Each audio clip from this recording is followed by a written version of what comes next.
만나 뵙게 돼서 반갑습니다. 저는 익산 광명교회를 섬기고 있는 한선행 목사라고 합니다. 다시 한번 인사드리겠습니다.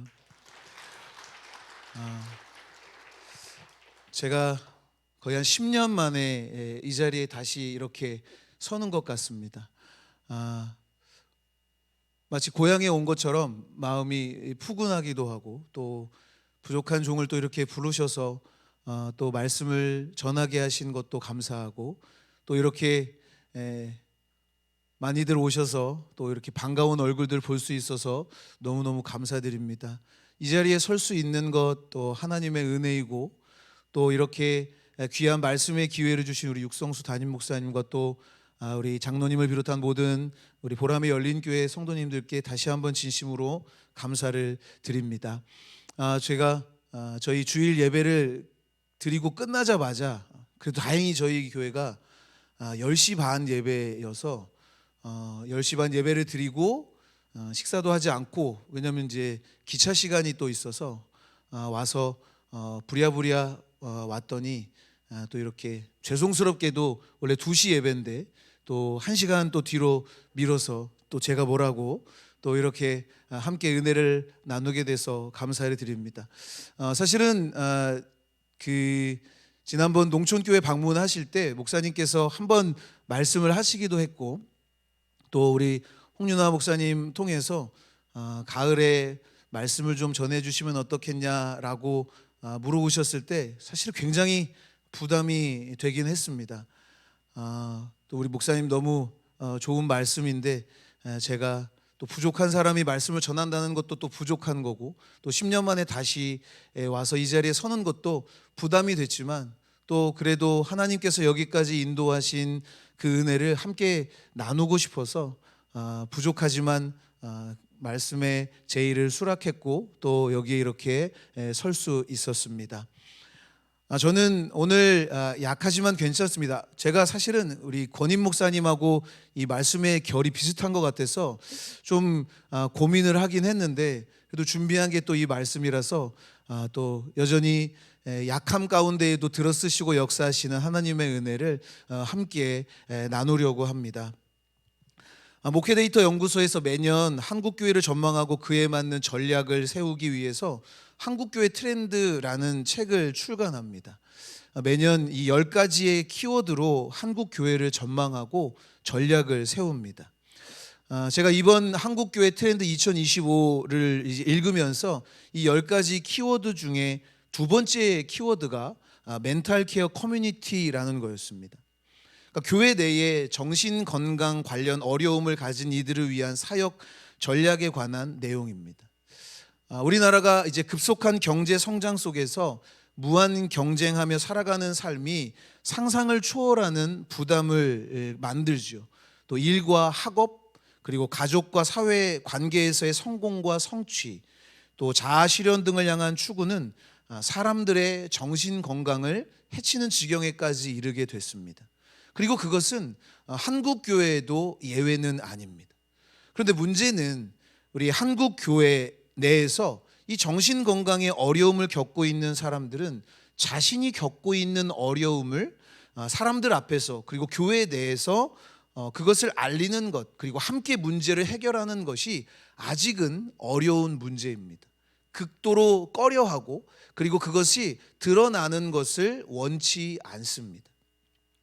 자신의 약점, 특히 정신 건강에 문제 있다는 것을 사람들이 아는 것을 굉장히 불편해하죠. 여전히 터부시 여기고 있는 문제입니다. 자신의 약점이 들통나는 순간 사람들이 자신을 손가락질하며 떠날 것을 두려워하기 때문이겠죠. 제가 가깝게 지내는 친구 중에 이제 시골에서, 저랑 비슷하게 이제 시골에서 전원 생활을 하는 친구 목사가 있습니다. 근데 이제 전원 생활을 하게 된 것이 이제 목회를 하면서 어려움 가운데 있다가 결국은 더 이상 목회를 할 수 없는 상황이 돼서 목회를 잠깐 내려놓고 이제 시골에서 이제 생활을 하고 있습니다. 한 10여 년 전에 발병한 공황장애로 인해서 더 이상 목회 활동을 할 수가 없어서 이제 목회를 그만두고 시골에 내려가서 그냥 자기 할 일 하면서 그렇게 생활을 하고 있습니다.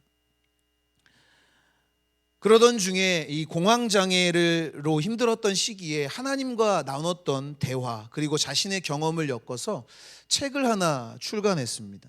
어느 겁쟁이 목사의 공황장애 일기라는 책을 출판하게 됐습니다. 그리고 자신의 병을 감추지 않고 다른 이들에게 공개하면서 자신과 똑같이 마음의 병을 앓고 있는 이들을 격려하고 위로하고자 최선을 다하고 있습니다. 그리고 지금도 매달 공황장애를 겪고 있는 분들과 함께 괜찮아 프로젝트를 진행합니다. 뜻하지 않게 공황장애라는 어려움을 겪게 됐는데 사실 그것을 드러낸다는 것이 쉽지 않았을 텐데 그것을 통해서 하나님께서 일하실 것들을 또 기대하고 소망하는 마음으로 지금도 자신의 자리에서 하나님의 은혜와 사랑을 전하는 도구로 살고 있습니다. 자신의 약점을 드러내는 것 쉬운 일은 아닙니다. 다 그런 건 아니지만 남성들이 자주 하는 표현 중에 내가 왕년에 말이야 또는 나 때는 말이야 라는 말들을 심심치 않게 듣게 되죠. 내가 예전에는 좀 잘 나갔다. 내가 예전에는 나 때는 내가 이렇고 이랬다 라고 자기 자신을 좀 드러내고 싶어 하죠. 다 사람들에게 인정받고 싶은 인정 욕구가 있기 때문입니다. 인간은 선천적으로 자신의 생존 이유에 대해 늘 어떤 확신을 필요로 하는데 그 확신으로 인해 인간은 생존력을 완성하게 됩니다. 살고자 하는 의지를 생존력이라고 하죠. 생존력의 완성을 위해 필요한 욕구 중에 식욕과 수면욕이 인간의 생존을 위해 꼭 필요한 생리적 욕구라면 인정 욕구는 인간의 생존을 위해 꼭 필요한 심리적 욕구라고 할 수 있습니다. 남에게 혹은 자기 자신에게 자기의 어떤 종류의 능력이 뛰어나다는 것을 인정받는 일은 자기가 생존할 이유가 충분하다는 것을 확신하는 일입니다. 내가 이렇고 이래서 나는 살 수 있어. 나는 이래서 나는 인정받아야 돼 라는 것이죠. 결국은 그 모든 것이 살고자 하는 자기만의 노력인 것이죠. 이렇다 보니 인정받고 싶으려면 약점을 드러내는 것은 웬만하면 꺼리는 일이고 하지 않는 일입니다. 그리고 약점이 드러나는 순간 그것이 굉장히 부끄러운 일이라고 생각을 하죠. 그런데 사도 바울의 생각은 좀 달랐던 것 같습니다. 우리가 읽진 않았지만 고린도후서 11장 30절에서 사도 바울은 이렇게 고백합니다. 내가 부득불 자랑할진대 내가 약한 것을 자랑하리라 라고 고백합니다. 사도 바울이 자랑할 것이 없어서 내가 부득불 자랑할진대 내 약함을 자랑한다 라고 말한 것은 아닙니다. 사도 바울이 얼마나 위대한 사람이었는지 얼마나 대단한 사람이었는지 우리는 잘 알고 있습니다. 빌립보서 3장 5절 6절에서 바울은 자기 자신에 대해서 이렇게 말합니다. 나는 8일 만에 할례를 받고 이스라엘 족속이고 베냐민 지파고 히브리인 중에 히브리인이고 율법으로는 바리새인 열심으로는 교회를 박해하고 율법의 의로는 흠이 없는 자다라고 자기 자신에 대하여 이야기합니다. 무슨 말입니까? 나는 정통 유대인이고 그리고 나는 앞으로 그냥 이대로 갔으면 굉장히 뛰어나고 그리고 유대인 중에서도 인정받는 사람이 될 수 있었다라고 자신의 과거에 대해서 이야기하죠. 그리고 바울은 로마 시민권자였습니다. 또한 사도행전 22장 3절에 보면 그가 가말리엘의 문화에서 공부했던 사람이다. 가말리엘은 당시 최고의 선생이었기 때문에 이렇게 따지면 사도 바울은 자랑할 게 너무 많습니다. 학벌부터 해서 혈통부터 해서 그리고 자기의 직업 모든 것들이 사도 바울은 자랑할 만한 것이 가득한 사람이었습니다. 또 오늘 우리가 읽은 본문만 보더라도 바울은 영적으로 굉장한 경험을 한 사람이죠. 셋째 하늘에 이끌려 올라가서 사람의 말로는 표현할 수 없는 계시의 말씀을 들었던 영적 체험까지 했던 사람이죠. 그러나 이렇게 자랑할 것이 많았던 바울이지만 결코 이런 것들을 자랑하지 않았습니다. 오히려 오늘 본문을 통해서 바울은 자기 자신이 약한 사람이고 그 약함을 자랑한다라고 고백하죠. 자신의 부끄러움, 사람들 앞에 내놓을 수 없는 약점을 자랑합니다. 바울은 자신에게 있었던 육체적인 연약함을 사람들에게 드러냅니다. 육체의 가시로 인해 고통이 없어지길 기도했지만 정작 돌아온 것은 내 은혜가 내게 족하다라는 하나님의 음성뿐이었습니다. 더 간구하고 더 매달려도 될 것이 없다는 것을 안 사도 바울은 그래 여기까지구나 라고 생각하고 자포자기하는 심정으로 살아간 것이 아니라 그래 내 은혜가 내게 족하다라는 하나님의 말씀, 그래 내가 여기까지 온 모든 것이 하나님의 은혜이고 또 나의 약함을 통하여 하나님께서 분명히 행하실 일들이 있다는 것을 사도 바울이 알았기 때문에 그것을 인정하고 기뻐하고 감사할 수 있었다라는 것이죠. 바울은 왜 약함을 자랑했을까요?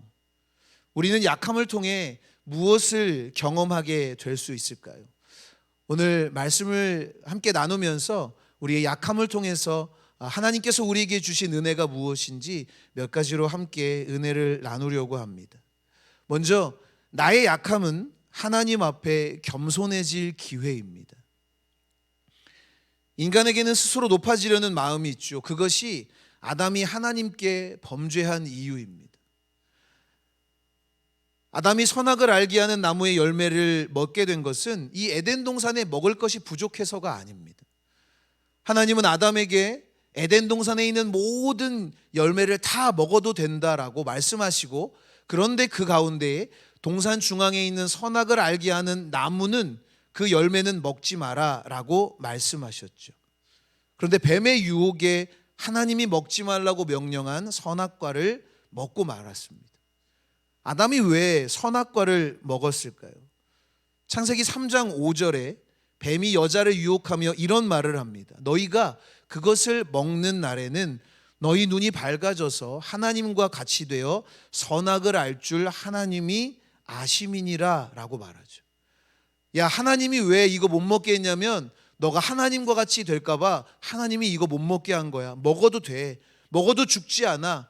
뱀이 그렇게 유혹을 한 것이죠. 결국 하나님과 같이 되고자 하는 마음, 높아지려는 마음이 결국 하나님과의 관계를 깨트리고 에덴 동산에서 쫓겨날 뿐만 아니라 모든 인간에게 원죄를 가져다 준 최악의 결과를 만들어낸 것입니다. 오늘 본문 7절에서 바울은 이렇게 말합니다. 여러 계시를 받은 것이 지극히 크므로 너무 자만하지 않게 하시려고 내 육체의 가시 곧 사탄의 사자를 주셨으니 이는 나를 쳐서 너무 자만하지 않게 하려 하심이라 라고 말합니다. 여기 이 자만하다, 여기 자만하지 않게에서 이 개역 한글 성경에는 이 자만하다라는 말을 자고하지 않게 하려고 라는 말을 씁니다. 자고하다라는 말은 스스로를 높은 채 하거나 높다고 여기는 거죠. 아까도 제가 말씀드렸다시피 바울의 어떤 환경이라든지 그리고 바울이 경험한 영적 체험들이 얼마나 대단한 체험입니까? 그것도 한 번 체험한 것이 아니라 여러 번 체험했습니다. 처음에는 그런 영적 체험이 놀랍고 감사할 수 있습니다. 그런데 영적 체험이 계속되면 교만해지는 것이죠. 아, 특별하구나. 아, 내가 뭔가 하나님께 특별한 걸 받았구나. 저 사람들과 나는 다르구나 라는 생각을 하게 되죠. 바로 거기에서부터 하나님과의 관계가 깨지기 시작합니다. 하나님과의 관계가 깨지면 과거의 영적 체험은 아무런 의미가 없어집니다. 과거의 영적 체험도 분명히 중요하지만 인간은 과거가 아닌 현재의 삶과 그리고 앞으로 살게 될 미래의 삶이 중요하기 때문에 하나님과의 관계가 깨지지 않아야 행복하고 평안하고 그리고 충만한 삶을 살 수 있는 것입니다. 하나님은 교만한 사람, 목이 곧은 사람을 기뻐하지 않으십니다. 보셔서 아시겠지만 제가 처음 여기 와서 이제 사임을 하고 다시 여기에 온 모습이 좀 그렇죠. 이렇게 사이즈가 옆으로 많이 늘어났습니다. 동글동글해지고 또 이렇게 옆으로 늘어났습니다. 저는 운동을 굉장히 좋아합니다. 지금도 매주 많게는 한 3번, 적게는 뭐 1번 정도 공차기도 하고 운동을 꾸준히 하고 있습니다. 그래서 건강에는 굉장히 자신이 있었던 사람입니다. 근데 제가 몇 해 전에 이제 토요일에 살짝 이 허리에 불편한 감이 있어서 조금 이상하다, 빨리 뜨뜻하게 지지고 자야 되겠다. 왜냐면 제가 그 다음 날 주일 예배 사회였기 때문에 빨리 좀 몸 좀 풀고 건강한 컨디션으로 예배 사회를 봐야 되겠다라고 생각하고 잠이 들었습니다. 그리고 새벽 3시에 깨서 화장실을 가려고 몸을 움직이는데 몸이 움직여지지 않는 겁니다. 나중에 봤더니 허리 디스크가 터져가지고 이제 옴짝달싹을 할 수 없는 상황이 된 겁니다. 화장실은 가야겠고 옆에 자고 있는 아내를 깨워서 나 좀 일으켜달라고 하고 이제 겨우겨우 화장실을 갔습니다. 그리고 다시 이제 누워서 조금 더 쉬다가 좀 몸을 더 풀고 나서 가면 되겠지 하고 이제 침대에 누우려고 침대에 손을 얹는 순간 그 자리에서 딱 멈췄습니다. 내려올 수도 없고 올라갈 수도 없는 그 상황에서 도저히 이러지도 저러지도 못해서 119를 불렀습니다. 결국 난생 처음 119에 실려서 병원으로 가서 이제 허리 시술을 받고 나서야 움직일 수 있었습니다. 그래서 제가 이제 누워서 옴짝달싹할 수 없는 그 상황 속에 어떤 생각이 들었냐면, 내가 진짜 교만했구나. 내가 정말 자랑할 것 없는 이 육신을 가지고 너무너무 자랑하면서 살았구나, 자신만만하며 살았구나 라는 생각을 하면서 지금까지 하나님께서 인도하신 것이 얼마나 감사한 일인지, 건강하게 두 발로 걸어다니고 또 내가 좋아하는 운동을 할 수 있고 그 모든 것이 하나님의 은혜, 내가 잘나서가 아니라 하나님이 여기까지 나를 지켜주신 은혜 때문이라는 것을 그때야 비로소 절실하게 깨닫게 됐습니다.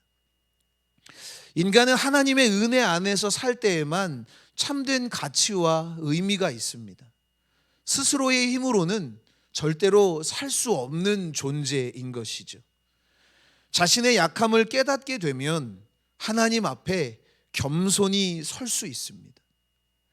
선줄로 생각한 자는 넘어질까 조심하라 라는 사도 바울의 고백처럼 늘 자신의 연약함과 약함을 인정하고 하나님 앞에서 교만이 아닌 겸손함으로 살아가는 복된 삶을 살아가는 우리 모두가 될 수 있기를 주님의 이름으로 간절히 축원합니다. 두 번째로, 나의 약함은 하나님의 온전하게 하심을 경험하는 기회가 됩니다. 이스라엘 백성들이 얼마나 오합지졸입니까?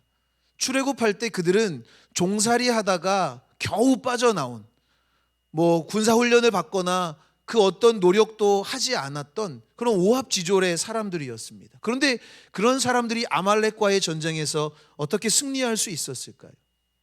소년 다윗이 골리앗과의 싸움에서 어떻게 승리할 수 있었을까요? 다윗이 전쟁에만 나가면 승리할 수 있었던 비결은 무엇일까요? 이스라엘 백성들이 강력한 이방 족속들의 틈바구니에서 승리할 수 있었던 비결, 다 공통점이 하나 있습니다. 그들의 능력으로는 절대로 대적과의 싸움에서 승리할 수 없었다는 것이죠. 대신 하나님이 싸워주셨기 때문에 승리할 수 있었던 것입니다. 하나님이 싸워주시면 승리할 수 있습니다. 내가 하면 못하지만 하나님이 싸워주시면 승리할 수 있죠. 반대로 이스라엘 백성들이 영적으로나 그리고 또 민족적으로 어려움을 겪었을 때 그들이 어땠냐? 그들은 하나님의 은혜를 은혜인 줄 몰랐습니다. 사사시대에 이스라엘 백성들이 이방 민족들에게 왜 괴롭힘을 당했습니까? 왜 북이스라엘이 아수르에 망하고 남유다가 바벨론에 멸망당했습니까? 하나님이 대신 안 싸워주셨기 때문입니다. 하나님은 이스라엘을 사랑하셨죠. 그래서 그들의 교만과 죄악 속에서도 언제나 그들에게 피할 길을 열어주시고 흔들리지 않는 반석이 되주시고 피할 바위가 되주셨습니다. 어찌 보면 하나님의 과한 사랑이 영적 센스를 무뎌지게 만든 것인지도 모릅니다. 그래서 하나님이 없이도 전혀 부족함을 느끼지 못하고 감사하지 못한 삶을 살고 만 것이죠. 온실 속의 화초처럼 하나님의 사랑과 은혜가 충만할 때는 그것이 은혜인 줄 모르고 영적으로 무뎌진 상태로 살아갑니다. 그러다 온실에서 벗어나면 쉽게 넘어지고 무너지게 되죠. 때로는 온실에서 벗어나는 것, 그리고 자신의 약함을 인지하는 것이 하나님의 은혜를 더 크게 경험하고 그로 인해 하나님의 온전케 하시는 그 놀라운 경험을 축복으로 누리게 되는 것입니다. 사도 바울이 육체의 가시로 인해 하나님께 간구했습니다. 복음을 전하는 일도 쉽지 않은 일인데 육체의 연약함까지 가지고 있었기에 사역이 얼마나 힘들었겠습니까? 3번씩이나 육체의 가시를 제거해 주실 것을 간구했지만 돌아온 대답은 내 은혜가 내게 족하도다. 이는 내 능력이 약한 데서 온전하여짐이라 라는 응답이었습니다. 저는 생각해 봤습니다. 만약 하나님께서 그때의 사도 바울의 기도에 응답해 주셨다면 사도 바울의 사역이 어땠을까요? 저는 오히려 건강할 때가 약할 때보다 사역의 결이 좋지 않았을 거라고 생각합니다. 그리고 그 사역이 길지 않았을 거라고 생각합니다. 약했기 때문에 하나님을 바라볼 수 있었죠. 약했기 때문에 그 약함을 통하여 온전히 하나님을 의지할 수 있었던 것입니다. 우리가 강하고 우리가 아무 문제 없으면 사실 하나님을 잘 바라보지 않습니다. 오히려 약함이 은혜이고 오히려 약함이 축복이 되는 것이죠. 그렇기 때문에 하나님의 응답이 어떤 의미인지 사도 바울은 잘 알고 있었어요. 약하기 때문에 하나님을 바라보게 되고 그로 인해 하나님은 우리의 약함을 사용하셔서 하나님의 온전함을 이루시는 것이죠. 저는 육성수 목사님께 참 감사하면서도 죄송한 게 있습니다. 이 한국 교회의 부교역자로 사역하려면 꼭 필요한 국가 자격증이 있습니다. 바로 일종 보통 운전 면허입니다. 이거는 거의 그 공고에 올라올 때 일종 면허 소지자 우대라고 되어 있습니다. 왜 우대? 뭐 다 이유가 있겠죠. 이제 승합차 교회는 이제 뭐 단체로 어디 가는 일들이 많다 보니까 승합차를 운전할 일이 많아서 2종보다는 1종을 더 선호하고 우대합니다. 사실 그렇게 따지면 그 당시에 저는 자격 미달인 사람이었습니다.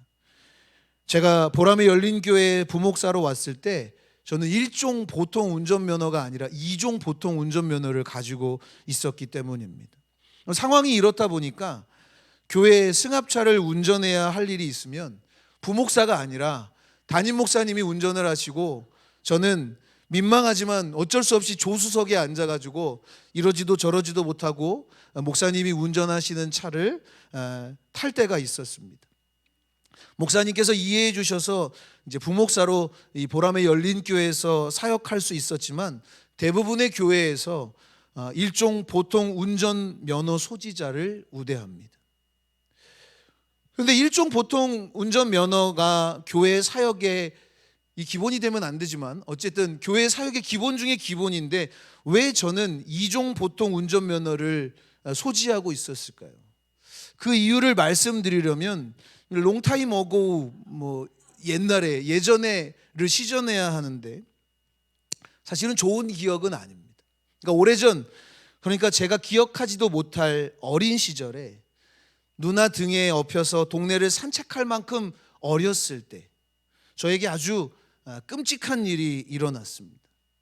이제 큰 누나와 동네를 산책하다가 동네 형이 장난으로 친 작은 돌멩이가 제 오른쪽 눈에 맞으면서 오른쪽 눈을 다치게 됐습니다. 그리고 그렇게 저는 오른쪽 눈을 실명하고 말았습니다. 보람의 열린 교회의 또 주된 사역 가운데 이 군인 사역이 굉장히 또 중요하게 여기는데 사실 저는 그래서 군 면제자입니다. 신의 아들이죠. 사실은 제가 원해서 그런 건 아니고 저는 굉장히 군대에 가고 싶었던 사람인데 이게 상황이 그렇다 보니까 갈 수 없었습니다. 한쪽 눈으로 세상을 보는 그런 어려움으로 지금까지 살아오고 있습니다. 생각해보면 감사한 것은 성인이 된 후에 다치지 않고 아주 어렸을 적에 다쳐서 그렇게 세상을 적응하고 한쪽 눈으로만 사는 법을 일찍 터득하게 된 것이죠. 자라면서 조금 불편하긴 했지만 사는데 지장은 없었습니다. 그런데 운전면허를 취득하기 위해 운전면허 시험장에 간 그날 저는 저의 장애를 여실히 느낄 수밖에 없었습니다. 왜 저라고 일종 면허를 따고 싶지 않았겠습니까? 저도 너무 간절히 일종 보통 운전면허를 따고 싶었는데 강사가 너는 안 돼 라고 아주 딱 잘라 말했습니다. 너는 이종 보통 운전면허를 따야 돼. 그때 사실은 제 인생에 살면서 제가 장애를 가지고 있다는 것을 가장 크게 느낀 날이었습니다. 사실 한쪽 눈으로만 세상을 사는 것은 불편한 것이 이만저만이 아닙니다. 저는 뭐라 그래야 되죠? 이 공간 지각 능력이라 그래야 되나요? 이게 조금 다른 사람보다 떨어집니다. 그리고 그런 불편함과 남들과 다름이 저에게는 여간 신경 쓰이고 언짢은 상황이 아니었죠. 그래서 하나님께 이 문제에 대해서 따지기도 많이 했고 할 수 있으시면 고쳐달라고 떼를 쓰며 기도하기도 했습니다. 그리고 사람들이 저에게 있는 장애를 눈치챌까 봐 전전긍긍하며 감추기에 급급하기만 했습니다. 그런데 어느 날 오늘 이 본문을 제가 읽는 가운데 하나님이 저에게도 말씀하셨습니다. 내 은혜가 내게 족하다. 너의 약함은 문제가 되지 않는다. 멀쩡하게 세상을 살면서 방황하는 게 좋니? 아니면 불편해도 나랑 영원토록 동행하는 게 좋니? 주님이 저에게 그렇게 말씀하셨습니다. 저는 그 순간 저도 모르게 주님, 한쪽 눈으로 사는 거 이제 하나도 암시롱도 않습니다. 하나도 문제되지 않습니다. 부족하고 약해도 주님과 동행할 수 있어서 감사합니다 라고 그 자리에서 고백할 수 있었습니다. 그 누구도 스스로 온전해질 수 없습니다. 불완전한 인간이 온전하고 완전해질 수 있는 유일한 방법은 온전하신 하나님이 함께 하실 때뿐입니다. 그렇기 때문에 우리의 약함은 부끄러워할 것이 아니라 그 약함을 통해 온전하게 하시는 하나님을 경험할 수 있기에 복된 것이며 자랑할 만한 것입니다. 약함을 통해 온전하게 하시는 하나님을 의지하시기를 주님의 이름으로 축원합니다. 마지막으로 나의 약함은 하나님의 능력을 나타낼 기회입니다. 모세가 이집트의 왕자였을 때는 힘을 가지고 있었습니다. 스스로 뭔가를 할 수 있는 능력을 가지고 있다고 생각했습니다. 그러나 그는 자신의 생각과는 다르게 할 수 있는 것이 아무것도 없었습니다. 자신의 힘으로 동족이 겪는 어려움을 해결해 줄 수 있다고 생각하고 실행했지만 그것이 그들에게 전혀 도움이 되지 못했습니다. 오히려 그는 그 일로 인하여 광야에 도망가는 신세로 전락하고 말았죠. 오히려 광야에서 양을 치는 목자로 40년의 세월을 보내며 자신이 가진 모든 것을 버리고 아무것도 없는 노인이 됐을 때 하나님은 비로소 모세를 부르셔서 이스라엘을 출애굽시키는 위대한 과업을 맡기셨습니다. 약할 때 하나님은 하나님의 능력을 모세를 통하여 이루신 것이죠. 아무것도 의지할 것이 없어서 지팡이를 붙잡아야 하고 아무것도 의지할 것이 없어서 오직 하나님만을 바라봐야 하는 그때에야 결국 하나님께서 모세를 통하여 역사하신 것이죠. 아무것도 의지할 것이 없어서 비로소 하나님을 온전히 바라보며 의지하게 될 때 하나님의 능력을 힘입어 모든 것을 할 수 있는 능력의 사람이 될 수 있는 것입니다. 내게 능력 주시는 자 안에서 내가 모든 것을 할 수 있느니라 라는 사도 바울의 고백이 저와 여러분들의 고백이 되어야 할 줄 믿습니다. 사방으로 우겨쌈을 당하여도 쌓이지 아니하며 답답한 일을 당하여도 낙심하지 아니하며 박해를 받아도 버림받지 아니하며 거꾸로 트림을 당하여도 망하지 않는 이유가 어디 있습니까? 고린도후서 4장 7절에서 사도 바울은 이렇게 말합니다. 우리가 이 보배를 질그릇에 가졌으니 이는 심히 큰 능력은 하나님께 있고 우리에게 있지 아니함을 알게 하려 함이라. 보배이신 주님이 우리와 함께 하시기 때문입니다.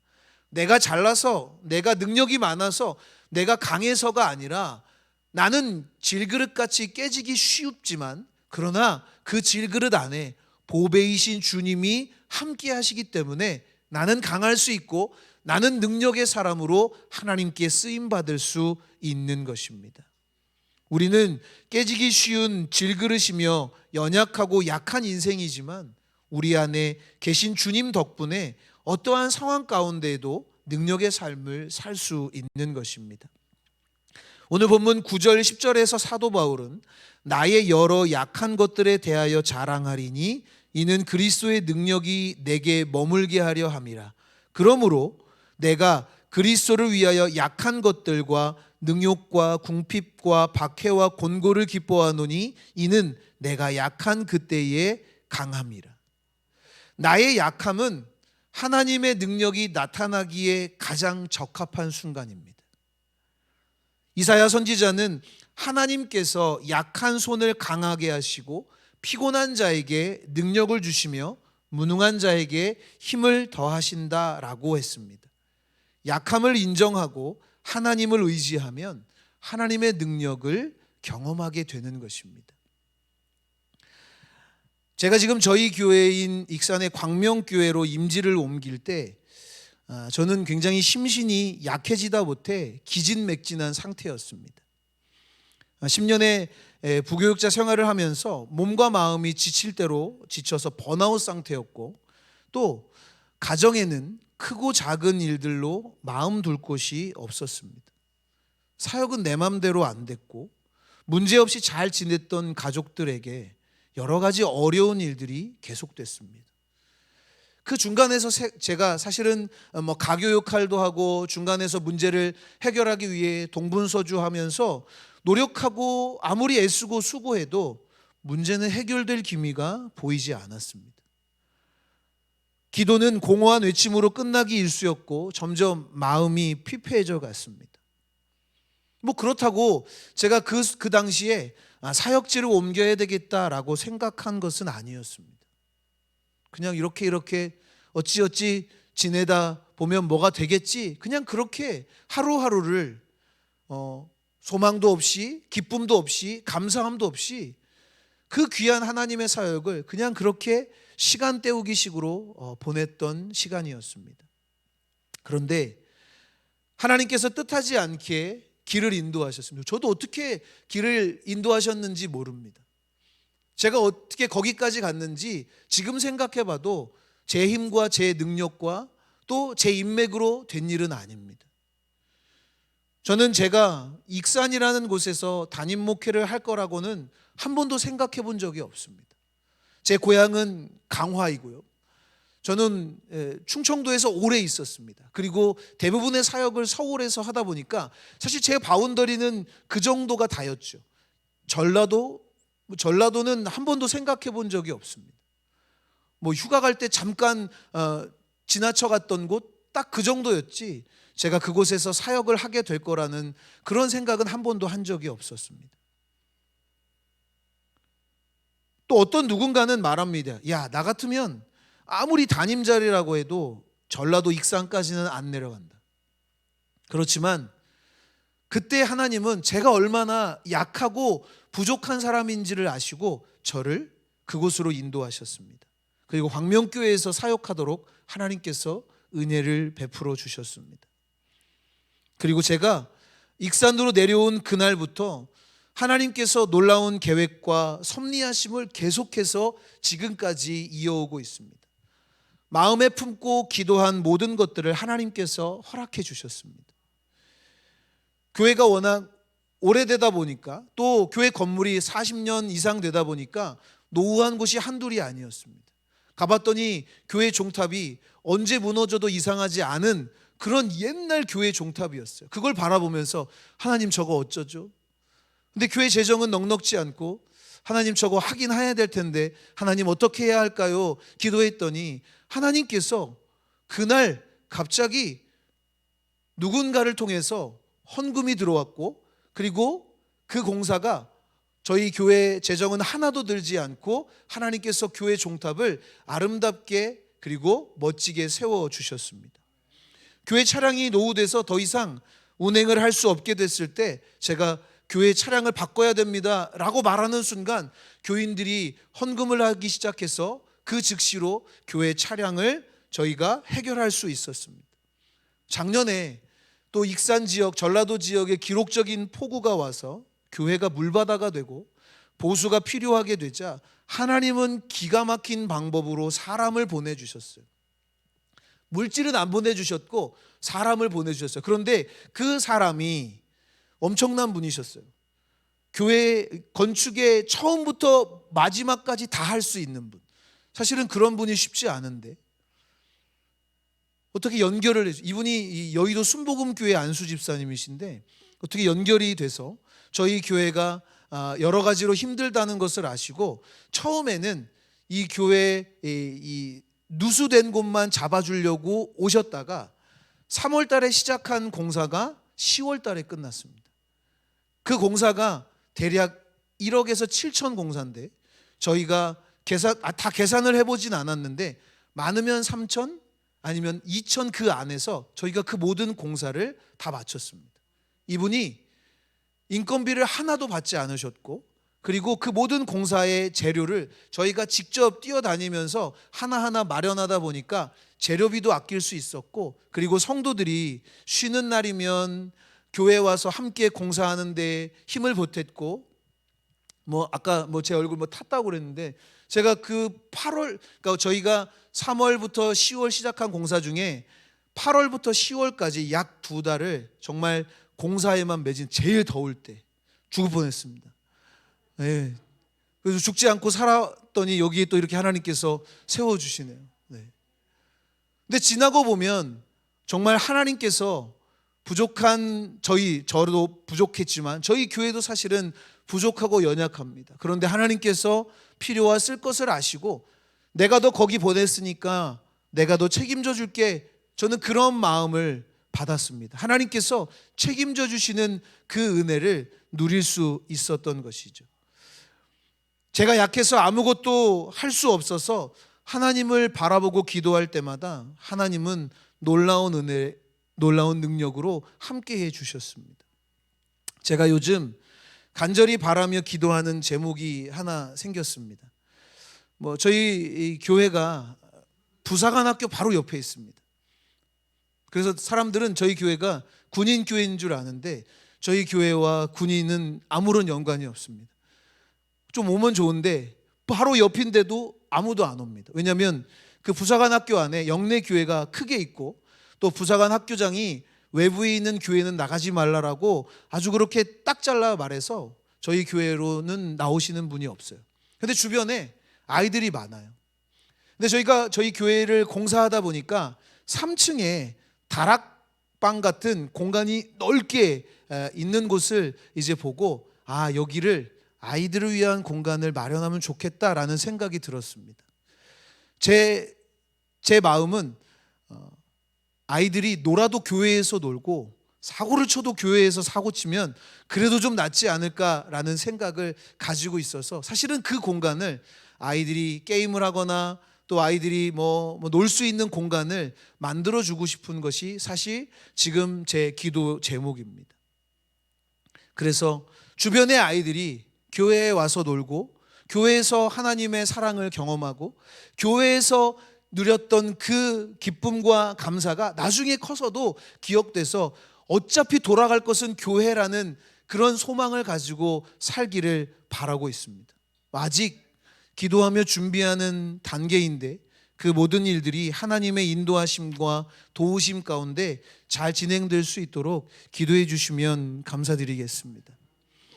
제가 저희 익산에 내려올 때 정말 마음이 힘들고 어려울 때 제 마음에 하나님께서 주셨던 말씀이 있었습니다. 그게 아가서의 말씀이었어요. 아가서의 술람미 여인이 이런 고백을 합니다. 내가 비록 검으나 아름다우니 게달의 장막 같을지라도 솔로몬의 휘장과도 같도다. 게달의 장막은 염소 가죽으로 만든 검정색 또는 암갈색 장막입니다. 꾀죄죄하고 볼품이 없는 장막이죠. 그런데 나는 게달의 장막이지만 그리고 나는 솔로몬의 휘장 같다라고 말합니다. 왜냐? 나는 볼품이 없지만 솔로몬이 나를 사랑해 주니까. 근데 제가 힘들고 어려울 때 나는 약하고 나는 부족하고 나는 볼품이 없는데 근데 하나님이 날 사랑하신다는 이 말씀을 저에게 주시고 또 이 말씀과 관련된 찬양을 하나님께서 주시면서 괜찮아. 너는 검으나 아름다워. 너는 약하지만 너는 괜찮아. 너는 약하지만 내 자녀야. 너 약하지만 내가 사랑해. 너가 부족하고 연약해서 남들이 다 너를 무시하고 너를 인정하지 않아도 나는 너를 인정해. 나는 너를 사랑하고 나는 너를 끝까지 놓지 않을 거야. 주님께서 저에게 그런 말씀을 주셨습니다. 사실 저 역시 남들 앞에 내세울 것이 없고 부족하고 연약하지만 문제될 것이 없습니다. 왜냐하면 하나님께서 저를 사랑하시기 때문이죠. 그래서 사실 지금 제일 행복합니다. 지금 가장 마음적으로나 모든 것이 풍요롭고 기쁘고 감사하고 즐겁습니다. 남들은 시골에서 언제 거기에 계속 있을 거냐 모르겠습니다. 어떻게 될지는 모르지만 저희 교회가 매주일 부르는 파송 찬송이 있습니다. 323장. 제가 신학교에서 절대로 안 불렀던 찬송, 부름받아 나서니 몸, 그 찬양을 매주일 부릅니다. 부름받아 나서니 몸 어디든지 가오리다. 어디든지 갔더니 익산까지 가게 됐고, 만약에 하나님이 거기도 아니고 또 다른 데로 가라고 하면 가야죠. 제 길이 아니면 아닌 거죠. 사람이 자기의 길을 계획할지라도 그 걸음을 인도하시는 분은 여호와 하나님이시니까 하나님이 인도하시면 가야죠. 근데 어디로 보내든 두려울 것이 없죠. 왜냐? 날 사랑하시는 주님이 나와 함께 하시기 때문입니다. 약해도 그래 괜찮아. 너가 약해도 내가 있잖아. 주님이 나에게 말씀해 주시고, 그리고 그 말씀이 그냥 말씀뿐만이 아니라 내 삶에 그리고 내 사역 가운데에 하나님께서 보여주셨기 때문에 저는 믿습니다. 약해도 괜찮고 부족해도 아무렇지 않고 여전히 하나님은 날 사랑하시고 나를 통해 일하실 놀라운 하나님의 계획이 있으시기에 저는 지금도 달려갑니다. 앞으로도 달려갈 거고, 그리고 힘들고 어려울 때마다 나를 향하신 하나님의 사랑을 늘 다시금 깨닫고 다시금 세워지기를 원합니다. 제가 아까 말씀드렸던 검으나 아름답다라는 찬양을 함께 하고 싶습니다.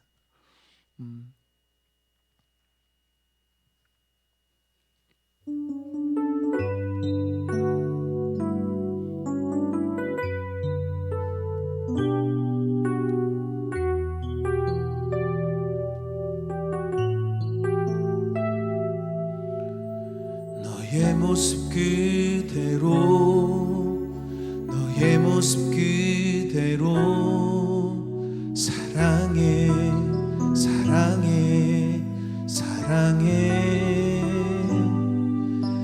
너의 마음 그대로, 너의 마음 그대로 사랑해, 사랑해, 사랑해.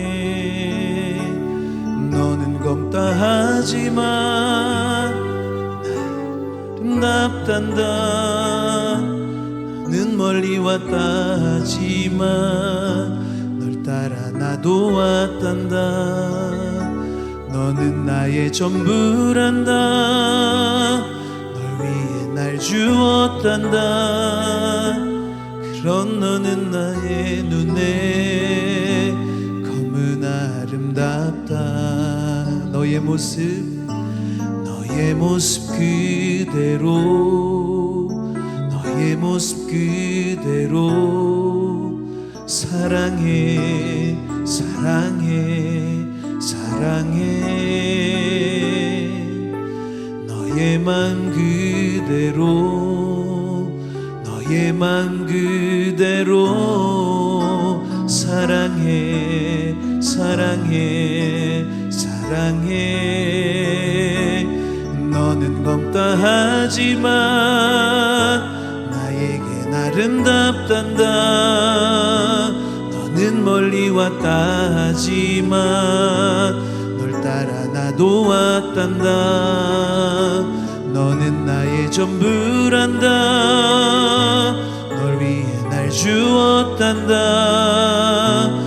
그런 너는 나의 눈에 검은 아름답다 너는 검다지만 너는 검다 하지만 나에겐 아름답단다 너는 멀리 왔다 하지만 널 따라 나도 왔단다 너는 나의 전부란다 널 위해 날 주었단다 그런 너는 나의 눈에 검은 아름답다 우리는 다 약하지만 괜찮습니다. 하나님이 저와 여러분들을 사랑하시고 또 우리 안에 하나님의 놀라운 계획과 또 하나님의 뜻을 온전히 이루시기를 원합니다.